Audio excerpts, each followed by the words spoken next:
В регионе с каждым годом растет число больных наркоманией. В Ингушетии на учете в наркодиспансере больше 1600 человек. Из них 243 числятся как тяжело зависимые. По сравнению с 2021 годом это на 10 человек больше. И это еще не учитывая, что реальное количество больных в разы больше. В этом году у нас больше отказывающихся от медицинского освидетельства.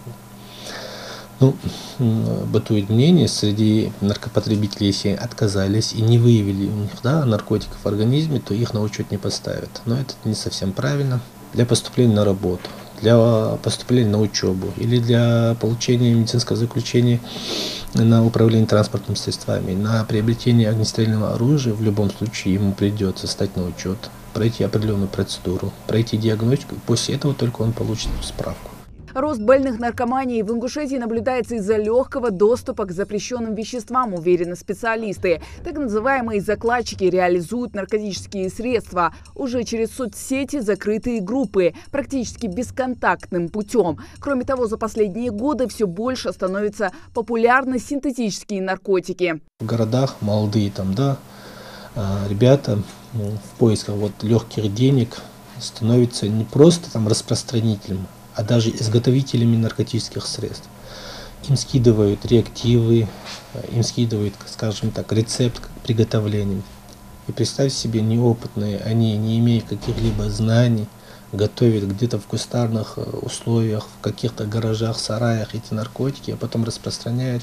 Понятное дело, количество умерших, отравившихся будет больше.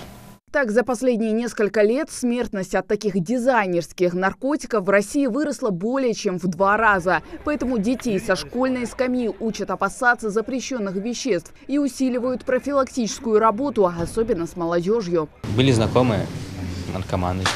Вначале иман был нормальный, приятный кенквар. Я не знаю, но он начал, совсем уже наркоман.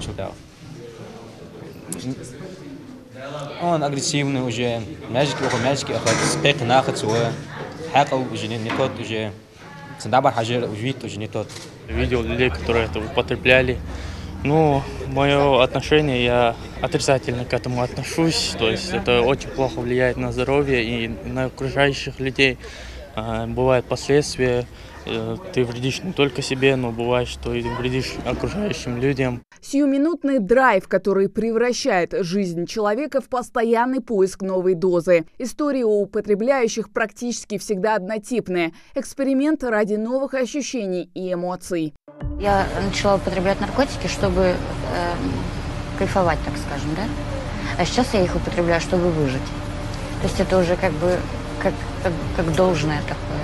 Телевизор, деньги, все, что было в доме, то есть, что можно было унести, я, брал и тащил. Для того, чтобы выйти с друзьями, уколоться, почувствовать какое-то расслабление. Омоложение наркопотребителей, увеличение числа закладчиков – все это способствует росту желающих впервые попробовать наркотики. В замкнутый круг оказываются втянуты не 1, не 2 человека. По данным Госнаркоконтроля, в эту сферу наркозависимый может вовлечь как минимум 12 человек. Чем раньше предупредить болезнь, тем легче будет лечить от зависимости, заявляет главный нарколог. Если интерес к прежней деятельности меняется у детей, у подростков, это уже первый звоночек. Почему? Потому что если человек попробовал наркотики, если он уже приобщается к наркотикам, ему уже не интересна будет прежняя деятельность. Он может и учебу забросить, он может и спортивную секцию забросить, еще что-то.